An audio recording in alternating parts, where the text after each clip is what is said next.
Hello students, स्वागत है आप सभी का हमारे यूट्यूब चैनल पर जिसका नाम है सौरभ क्लासेस। आज मैं बीए सेमेस्टर 6 के पेपर कोड डीएससी 3 और डीएससी 4 से काफ़ी महत्वपूर्ण विषय द्वितीय अफीम युद्ध जो 1856 और 60 में हुआ था, उस विषय को लेकर उपस्थित हुआ हूँ। ये डीएससी 3 और डीएससी 4 दोनों के लिए लाभदायक है। तो चलिए शुरू करते हैं। द्वितीय अफीम युद्ध 1856 से 60। नानकिंग की संधि ने यूरोपीय देशों के लिए चीन का दरवाज़ा खोल दिया था। यूरोपीय व्यापारियों को अनेक सुविधाएं दी गई और वे अब चीन में घुस गए, किंतु विदेशियों को संतोष नहीं हुआ और वे चीन में और भी सुविधा प्राप्त करने के लिए उग्र हो उठे। अतः भविष्य में चीनियों के साथ उनका युद्ध अनिवार्य हो गया। प्रथम अफीम युद्ध के कारण विदेशियों के लिए चीन के दरवाजे केवल आंशिक रूप से ही खुल पाए थे। चीन के लोग विदेशियों से घृणा करते थे और उनको किसी भी तरह का संबंध स्थापित करने के पक्ष में नहीं थे। अब भी चीन के अनेक बंदरगाह विदेशियों के लिए बंद थे। दूसरी ओर विदेशी चीन में और अधिक व्यापारिक सुविधाएं प्राप्त करने के लिए ललायित थे। इस प्रकार दोनों एक दूसरे को शंका की दृष्टि से देखने लगे थे। अतः उनके बीच संघर्ष का होना अनिवार्य हो गया था। 1856 ईस्वी में ब्रिटेन तथा चीन के बीच द्वितीय अफीम युद्ध हुआ। अब हम सबसे पहले युद्ध के कारणों को देखेंगे। द्वितीय अफीम युद्ध के कारण: अफीम तथा मजदूरों का व्यापार। द्वितीय अफीम युद्ध के अनेक कारण थे। चीन में जो कुछ अब तक हुआ था उससे ना तो चीनी खुश थे और ना विदेशी संतुष्ट थे। नानकिंग की संधि एक अस्थायी व्यवस्था प्रमाणित हुई। चीन में अब भी अफीम का अवैध व्यापार चल रहा था। चीन के लोग विदेशियों से इस बात को लेकर भी चिढ़े हुए थे कि वे चीनी मजदूरों तथा कूलियों को क्यूबा, पेरू, चिली तथा अन्य देशों में भेज रहे थे। उनके साथ अमानुषिक व्यवहार किया जाता था। दूसरा पॉइंट है आपका कैंटन के व्यापार में कठिनाई। नानकिंग की संधि के द्वारा विदेशियों को जो व्यापारिक और अन्य सुविधाएं प्रदान की गई थी, इन सुविधाओं का प्रयोग विदेशी मनमाने ढंग से करने लगे थे। चीन की सरकार इसका विरोध करती थी। उसने कैंटन बंदरगाह के गवर्नर के पद पर येहमिंग चेन को नियुक्त किया। यह बड़ा ही घमंडी था और वह चीन से विदेशियों को निकाल बाहर करके चीन के अपमान के कलंक को धोने की डींग मारता था। विदेशी उसे घृणा की दृष्टि से देखने लगे। तीसरा पॉइंट है राज्य क्षेत्रातीत अधिकार का दुरुपयोग। युद्ध का एक अन्य महत्वपूर्ण कारण विदेशियों के द्वारा राज्य क्षेत्रातीत अधिकार का दुरुपयोग भी था। चीन ने विदेशी नागरिकों को न्याय के क्षेत्र में सुविधाएं प्रदान की थी। चीन की सरकार न तो उन्हें पकड़ सकती थी और न ही चीनी न्यायालय कानून के माध्यम से उन्हें दंडित ही कर सकती थी, किंतु विदेशियों की भी कुछ नैतिक जवाबदेहियां थी। उन्होंने अपने देश में अभियुक्तों को धरपकड़ तथा दोषी पाए जाने पर दंडित करना चाहिए था, किंतु वे ऐसा कुछ भी नहीं कर रहे थे। फलस्वरूप विदेशी अपराधी चीन में स्वतंत्र एवं सक्रिय हो उठे। स्वाभाविक था कि इससे चीन की सरकार विदेशियों से शुद्ध हो गई। अगला पॉइंट है आपका नई चुंगी व्यवस्था। नई संधियों के कारण चुंगी विभाग पर विदेशियों का प्रभाव स्थापित हो गया था। वे अपनी इच्छा से चुंगी की वसूली किया करते थे। इस कारण एक तो चीन के लोग विदेशियों से शुद्ध हो गए थे और दूसरी ओर चीनी सरकार को चुंगी के लिए विदेशियों पर निर्भर करना पड़ता था। विदेशियों ने अपनी एक अलग चुंगी विभाग इंस्पेक्टर ऑफ कस्टम्स स्थापित कर लिया था। इस कारण चीनी तथा विदेशी अधिकारियों के बीच मतभेद होने लगा। युद्ध का यह भी एक कारण बना। अगला महत्वपूर्ण पॉइंट है पुरानी संधियों में परिवर्तन की मांग। प्रथम अफीम युद्ध के बाद चीन में विदेशी व्यापार को काफी प्रगति हुई। फिर भी चीनी तथा विदेशियों के बीच का संबंध मधुर नहीं था। विदेशी पुरानी संधियों में परिवर्तन की मांग करने लगे थे, जिससे उन्हें व्यापार में और भी अधिक सुविधाएं प्राप्त हो। अंग्रेजी व्यापारी अफीम के व्यापार को कानूनी बनाना चाहते थे।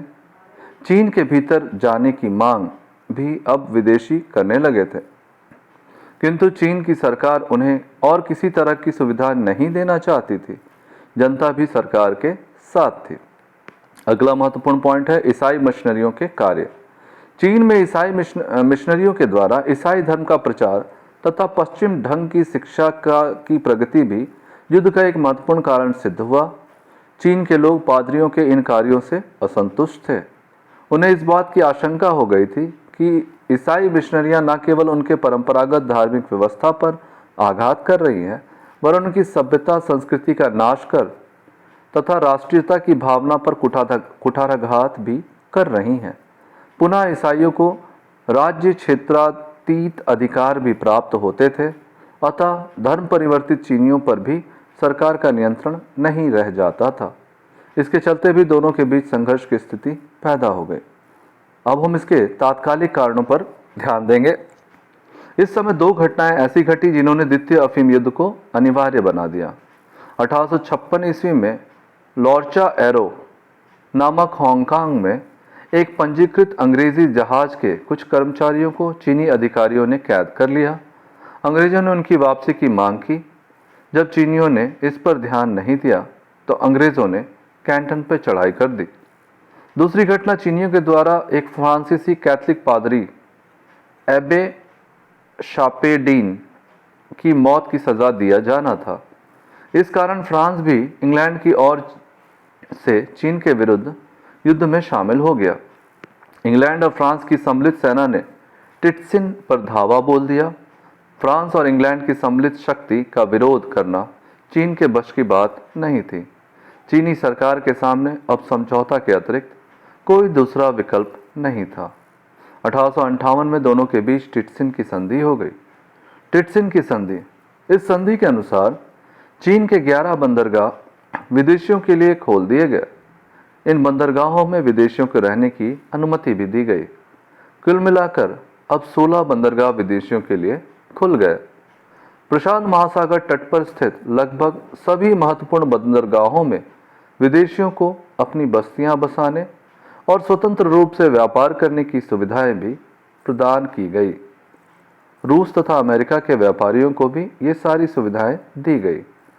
टिटसिन की संधि को सम्राट की स्वीकृति नहीं मिल सकी, अतः युद्ध जारी रहा और जल्द ही विदेशी सेना ने पेकिंग को जा घेरा। मंचू सम्राट को राजधानी छोड़कर भागना पड़ा। अंत में उसे झुकना पड़ा और विदेशियों के साथ 1860 में पेकिंग की संधि करनी पड़ी। इस संधि के साथ द्वितीय अफीम युद्ध की समाप्ति हुई। पेकिंग की संधि को देखेंगे। इस संधि के द्वारा टिटसिन की संधि की सारी शर्तों का अनुमोदन कर दिया गया। यांगत्से नदी को भी विदेशी व्यापारियों को आने जाने के लिए खोल दिया गया।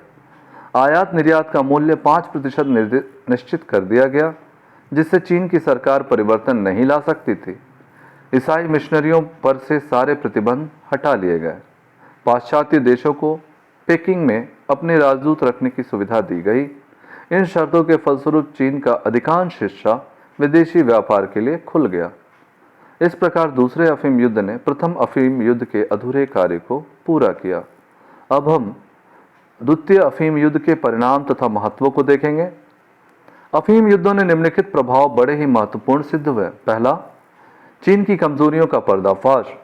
20 वर्षों की कम अवधि 1842 से 60 ईस्वी में ही 2 अफीम युद्धों के फलस्वरूप चीन का राजनीतिक खोखलापन तथा शक्तिहीनता प्रकट हो गई।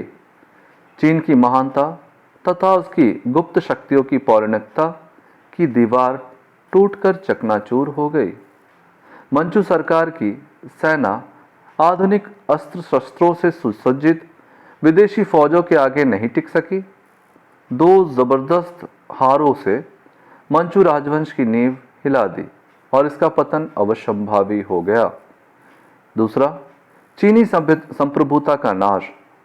2 अफीम युद्धों में पराजय के फलस्वरूप चीन का पश्चिमी देशों के साथ जिस ढंग का संबंध स्थापित हुआ और जो संधियां हुई, उसके फलस्वरूप चीन की राजनीतिक संप्रभुता शत विशत हो गई।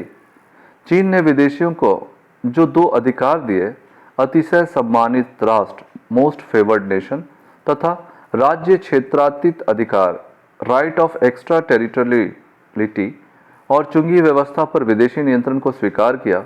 इन कारणों से चीन की संप्रभुता और आत्मसम्मान को भी ठेस पहुंची। तीसरा, आर्थिक शोषण। दो अफीम युद्धों के कारण चीन का दरवाजा विदेशी शोषण के लिए पूर्णतः खुल गया। 1860 के बाद यूरोपीय राज्यों के द्वारा चीन की लूट खसोट जोरों से शुरू हुई। यद्यपि चीन पर राजनीतिक प्रभुत्व स्थापित करने में विदेशी राष्ट्रों को विशेष सफलता नहीं मिली, किंतु चीन में उन्हें एक नए ढंग का साम्राज्यवाद शुरू किया, जिसे हम आर्थिक साम्राज्यवाद, जिसे इकोनॉमिक इंपीरियलिज्म के नाम से पुकारते हैं। अगला पॉइंट है चीन का अंग छेदन। संधियों के फलस्वरूप यूरोपीय देशों ने चीन के 16 बंदरगाहों में अपनी बस्तियां बसाई और स्वशासन स्थापित किया। वे बंदरगाह अब चीनियों के हाथों से निकल गए। विदेशी चीन में घुसकर प्राप्त सुविधाओं का दुरुपयोग करने लगे। चीन के अंग छेदन, कटिंग ऑफ चाइनीज मेलन का कार्य प्रारंभ हो गया। ब्रिटेन को पहले ही हांगकांग मिल चुका था। युद्ध के बाद रूस को पूर्व में आमूर तथा उसरी के क्षेत्र मिल गए। इस प्रकार रूस की सरहद पूर्व में कोरिया तक पहुंच गई और इस प्रकार चीन में पाश्चात्य साम्राज्यवाद की छाया घनी होती गई। अगला पॉइंट है हमारा पश्चिमी व्यापार तथा विचारों का प्रसार। दो अफीम युद्धों के फलस्वरूप चीन की अलग रहने की नीति का अंत हो गया। चीन में पश्चिमी व्यापार का तेजी से विस्तार हुआ। अब चाहकर भी चीन यूरोप के देशों के साथ अपनी दूरी बनाए नहीं रह सकता था। चीन पर उनका दबाव बढ़ता गया। 19वीं तथा 20वीं शताब्दी में पश्चिमी देशों की आक्रामक नीति के कारण चीन पर विभिन्न यूरोपीय देशों का पृथक पृथक प्रभाव क्षेत्र कायम हो गया। साथ ही चीन में नए पश्चिमी विचार का भी प्रचार हुआ। इस कारण भविष्य में चीन में अनेक उथल पुथल हुई। इसके अलावा एक अगला पॉइंट है आधुनिकीकरण का प्रारंभ। यद्यपि प्रारंभ में चीनियों ने पश्चिमी सभ्यता को अपनाने की चेष्टा नहीं की, किंतु जैसे जैसे पश्चिमी देशों का प्रभाव बढ़ता गया, चीन के प्रगतिशील विचार के लोगों ने पश्चिमी सभ्यता की अच्छाइयों को अपनाना शुरू किया। चीन की सेना तथा प्रशासन का नए पश्चिमी आदर्शों पर संगठित किया गया।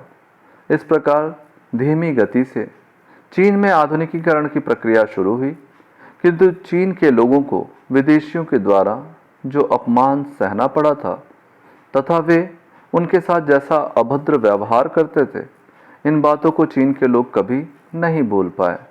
कालांतर में इसी भावना ने चीन में राष्ट्रीयता की भावना को बलवती बनाया। राष्ट्रीयता की भावना के कारण ही चीन में अनेक सुधार आंदोलन शुरू हुए और अंत में 1911 की महान क्रांति का जन्म हुआ। इस प्रकार से हमारा यह जो विषय है यहीं समाप्त होता है।